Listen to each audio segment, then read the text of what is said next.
Hello there everybody, welcome to the next in our Faith and Christmas set of videos. I'm here with Paul. Good afternoon, or morning, whichever time you're watching it. Yeah. You can watch these whenever you like. Exactly. You might know Paul, you'll see him at the front of church sometimes. Paul's one of our retired clergy. Still a priest, no longer a vicar. Always a priest, that's right. Yeah. So we're here to explore faith and Christmas. Paul, so then I do the same questions for everybody. First question. Yeah. What's the good news of Jesus for you? How has that actually made a difference? It was good news for me, I think, because it opened my eyes to a new life. Right. So I found Jesus. How old are you?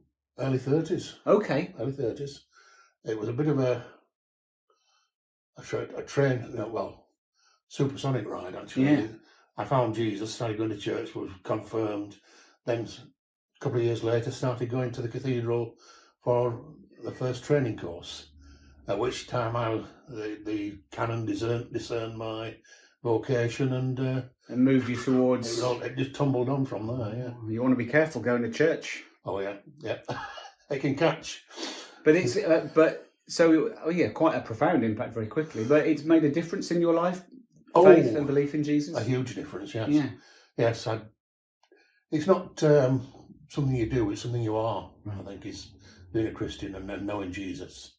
And it's that was the most profound change, I think, in that it wasn't just something you did on Sundays. It's everything. You lived it. Yeah. That's right. And it's making life different, better, easier? How would you? Well, not necessarily. It can be challenging. Yeah. Very challenging at times. I mean, I come from a scientific background. Yeah. I got a BSc in chemistry. Yeah. Applied chemistry. And every time I've looked at a Bible passage, I have to take it apart and examine it and put it back together. Right. Until it has an effect, until it works on me. Yeah. Well, that's interesting. There's lots of people who out there I know think you have to take your brain out when you walk into church. And I know I taught maths for years, did an engineering degree. You come from a scientific background. It's not true. They're not incompatible. Indeed not. No. I envy those people who have what I would call a simple faith. No, I can't bring myself to do it. I need to get into the nuts and bolts. Exactly. It's taking it apart, picking it, examining it. And it's been nice to start doing that a bit more at church lately with our sort of asking questions approach to things, hasn't it? Yeah, it has. Going deeper. Yeah. Going deeper. Lovely. Yeah. Well, that brings us to church. The second question to everybody has been, what's the good news about church? You keep showing up there. You retired and you're still coming to this one. What? Well, it's continuing to be fed. Right. I think prayer and study on your own is all well and good, but I think you need to discover with other people around as well. Yeah. I think it takes a village to knock things around. Yeah, and that's certainly small groups are a good venue, a good sort of format for that. And you found a space for yourself sort of slotting in here 4 years ago? I started off the tag group, right, which Sue then took over. Oh, bless her. So, yeah. I think they found me a bit too theological, unfortunately. There's a time and a place. There is, yeah. Yeah. But and I found it difficult to adapt because I was still reading and praying, and yes, I use a Franciscan prayer book which I use twice a day. Right. So that continues, and but worshipping together. Yeah. That is an essential part of it. I think you can do as much as you want on your own, but to grow, I think you need to do the stuff together. And it's a journey that we're all on. So you need to help other people along the way as well. Yeah. And we're all still growing. Yeah. Anybody that thinks they've stopped growing, I'm sorry, but it's time for the old box. Things that are alive don't stop growing. That's right. Yeah. Good. I think it was our old friend Robin Gamble that quoted that. He's often on about that. Lovely. Everything that's alive is growing. Well, we could do half an hour on each of those things, but you'll have gathered, whatever time of year you're watching this, it's clearly nearly Christmas. We've got our jumpers on, and this is part of that series exploring how Christmas is different in homes of faith. So what does Christmas look like in yours and Sue's house here? It's probably comes later than most people, because we've got into the vicarage habit. Yes. Or certainly church habit. That I always found it sad that we missed so much of Advent because Christmas was pushed upon us commercially, and it's everywhere. it is. Yeah. And I've always tried to keep as much of Advent as I can. Right. So, I mean, I've been told I'm going up this weekend up into the loft to bring the Christmas stuff down, as you can see around the room. There's very little nothing yet, out yet. yeah. So that's coming out this weekend. And I've always found it sad that commercial pressures. Right. You know, it starts sometime in October now. It's Christmas, doesn't it? Yeah. That push. It starts when the red coffee cups come out and the flavoured lattes. Exactly, and that's such. right. But it's sad, and it puts a lot of pressure on people. Particularly people who don't have a lot of money. It's a very hard time to for keep them. up. Yeah. It is.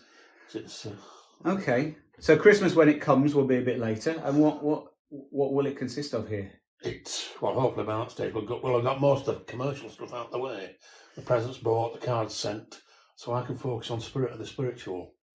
There'll be trees and decorations and things. When are they going up? Certainly will. Probably sometime next week. Sometime next week. So that's the third in Advent and third week in You'll Advent. have a week and a bit to settle into it. But it stays up until at least Epiphany. Epiphany. Yeah.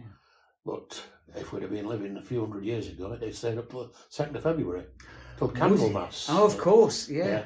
I like to leave it up till the middle of January when it's my birthday. So it's a bit sad when everything comes down, and I'm not ready for sadness. I couldn't do that. Mine's nearer Easter. It's in April, is my birthday. So no, that'd be a bit much. Yeah.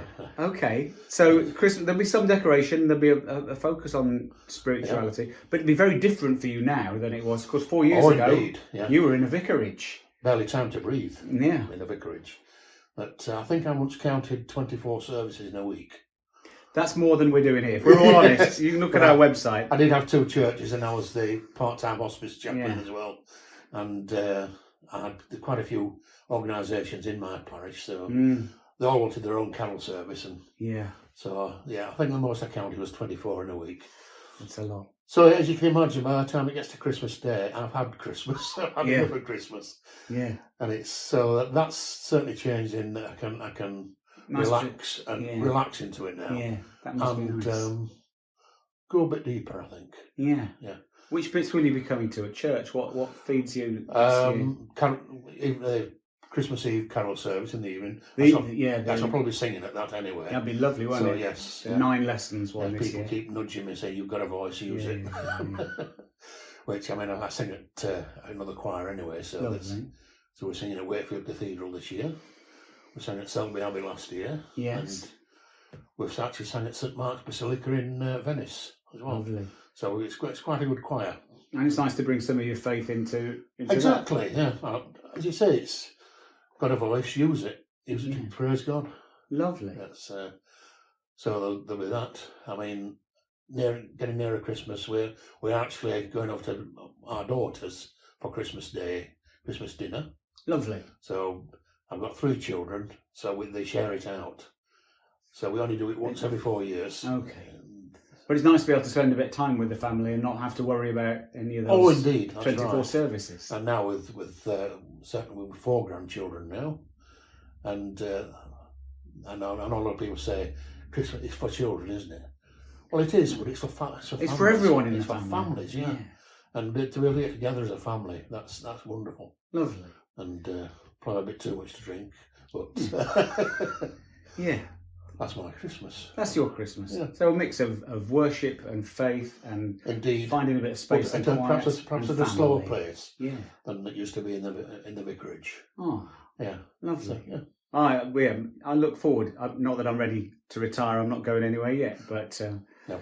Yeah, so it can be a bit busy. I'm glad you find a bit of space. Exactly. Yeah, I made the big mistake of saying the local newspaper where we were came to interview me and said, because then you found out I was retiring. They said, what would you envy most? I said, a quieter life. Oh, because it wasn't quiet enough for you at the rectory. Oh no, I said, I used to do more than Sundays. Yeah. I mean, they've got this vision of us up at the front on a Sunday, and that's what most people see. Yeah. 80% of people see that go to church. There's more to it. A lot more. That's right, yeah. But, yeah. Well, thank you for sharing that with us, Paul. Just a teaser. We hope this gives you something to grab hold of. If you see Paul at church, come and ask him a bit more about some of those things. But God bless you all, and Yeah. we'll see you down at St Wilfrid's, one of our many services this Christmas. Not as many as Paul used to have.